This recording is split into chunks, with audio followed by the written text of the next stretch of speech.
Place à notre grand entretien. Je reçois le dramaturge Gérald Garutti.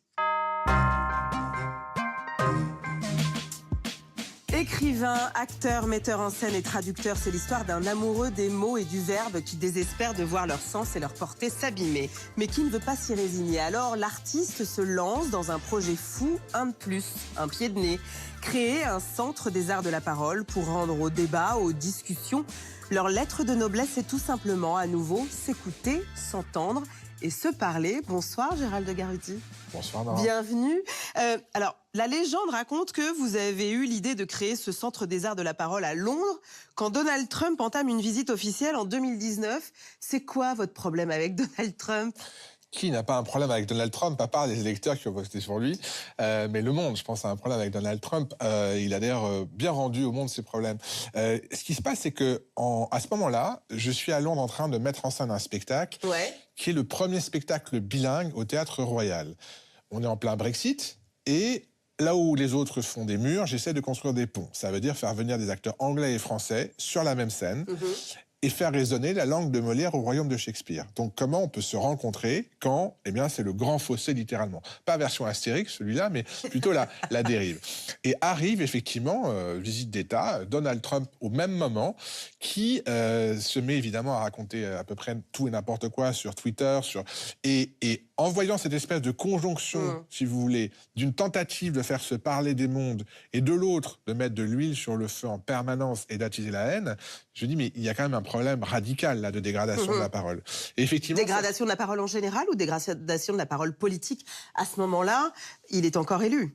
Il est encore élu. On est quelque temps avant la tentative de coup d'État, puis il faut bien appeler un chat au Capitole, ce qui a prouvé d'ailleurs jusqu'où pouvait aller les discours de haine, la parole radicale, et on était quand même à deux doigts de faire se renverser une des principales démocraties occidentales en autre chose. Bon, donc on voit que tout ça ne se fait pas impunément. Donc dégradation de la parole en général et dégradation de la parole politique en particulier, avec les conséquences que la parole politique a des effets sur le réel.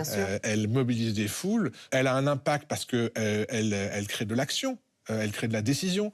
Donc, je pense que la parole politique est en quelque sorte l'emblème de cette dégradation. Mais quand on voit effectivement en ce moment, en Europe ou même ailleurs, cette dégradation, ces invectives, cette incapacité au consensus, au dialogue, diriez-vous que petit à petit, on est en train de glisser ? On a parlé des réseaux sociaux. Est-ce que c'est lié à ça ? Ou est-ce que vraiment cette dégradation, elle va plus loin ? Comment vous expliquez cette dégradation ? Je pense qu'on fait le procès des réseaux sociaux et on dit parfois don't shoot the messenger, ne tuez pas le messager. Je ne dirais pas que les réseaux sociaux ne sont que les messagers ou messengers, mais ils sont pour moi un catalyseur. C'est-à-dire qu'ils accentuent un problème, ils le radicalisent, mais je pense que le mal vient de plus loin. Ça veut dire qu'on est en effet dans un processus d'individualisation, de déliaison sociale, c'est-à-dire que ce qui était des espaces où le commun était possible, le dialogue était possible, les endroits où on pouvait échanger, se parler, en prenant le temps de la parole, l'élaboration, ces endroits sont soit vidés de leur substance, soit disparaissent. Résultat, effectivement, les espaces qui existent sont des espaces de réseaux sociaux où on est dans une logique davantage de l'émission que dans la logique de l'interaction. C'est-à-dire que le but, c'est ce que j'appelle une conception balistique de la parole, c'est l'impact. Conception balistique de la parole. Exactement. La parole comme une balle, ça veut dire que l'objectif, c'est quoi ? C'est de frapper, c'est de tuer l'autre, c'est de l'annihiler, c'est pas d'être dans l'échange, dans le conversationnel. En fait, on confond, si vous voulez pour moi, la parole avec l'éloquence avec la performance, et la performance avec l'impact. On réduit donc la parole à l'impact. Et ce que j'appelle la conception balistique, ça veut dire qu'il s'agit d'envoyer son trait, son post, son tweet, de balancer littéralement, et d'avoir le plus de frappe possible. C'est l'ère de la punchline et du clash. C'est punchline et du clash. Effectivement, dans puncher, c'est cogner, c'est frapper, c'est marquer. Alors, il y a une grande tradition de la rhétorique, au sens noble du terme, qui est de marquer les esprits, d'arriver à ce qu'on appelle avoir la frappe du mot, du verbe, de la sentence. D'accord. Mais là, lorsqu'on réduit, si vous voulez, la parole à cette dimension instrumentale et quasi militaire, ou conquérante et commerciale, où il s'agit en fait de capter l'autre, d'accord, de l'impacter, eh bien pour moi, on vide la parole de son sens. Mais alors justement, comment on fait en sorte de se croiser à nouveau ? Ben là, pour moi, il y a un enjeu fondamental qui s'appelle la présence. Je pense qu'à un moment donné, il y a des endroits où on doit pouvoir se rencontrer effectivement, pas à travers des alias, pas à travers des écrans. Littéralement, la société des écrans porte bien son nom, hein. L'écran, c'est à la fois une fenêtre ouverte sur l'infini, c'est aussi ce qui sépare, comme à la plage, un écran total. Donc, vous savez, l'écran, on peut pas le traverser. Donc, le problème, c'est que retrancher derrière ces écrans, ça favorise une logique de bunker. Alors, bien sûr, on peut être connecté à l'autre bout du monde, et c'est très bien. Heureusement, durant le confinement, on a pu se parler à distance. Mais je pense qu'à un moment donné, tout ne peut pas se faire à distance. Et si on veut créer du commun, il faut créer de la présence commune. Il faut créer des espaces où on peut se mettre en présence pour avoir ces dialogues entre deux personnes, véritablement, et pas simplement entre deux alias, et pas entre simplement deux émetteurs. Vous parliez tout à l'heure des concours d'éloquence. Aujourd'hui, au bac, on doit passer un grand oral. Partout, on vous demande en fait d'être en capacité justement de créer vos propres récits. On est dans l'ère du storytelling de soi.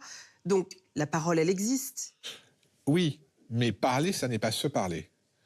La parole existe, bien sûr, mais elle existe comme expression. Moi, ce qui m'intéresse, c'est la parole comme relation, la parole comme interaction. C'est-à-dire que, pour moi, la parole performance, c'est l'écume de la parole. Et vous parlez des concours d'éloquence. C'est très bien l'éloquence. L'éloquence est un grand art de Démosthène à Simone Veil, en passant par Cicéron, Martin Luther King, Louise Michel. Donc, l'éloquence a fait l'histoire, mais au service de quoi ? D'une cause. Au service d'une cause, d'une idée, d'un idéal, d'une cause d'émancipation, que ce soit les femmes, que ce soit... Donc, à un moment donné, pourquoi on parle? Et moi, je ne reproche pas du tout l'existence des concours d'éloquence. Et c'est très bien de donner des outils pour pouvoir parler. Mais pour dire quoi? À qui? Comment est-ce qu'on prend l'autre en compte? Et pas simplement comme une cible. Alors justement, votre centre d'art de la parole va s'établir dans le centre d'une ville très populaire, à Aubervilliers. Ça consiste en quoi, concrètement?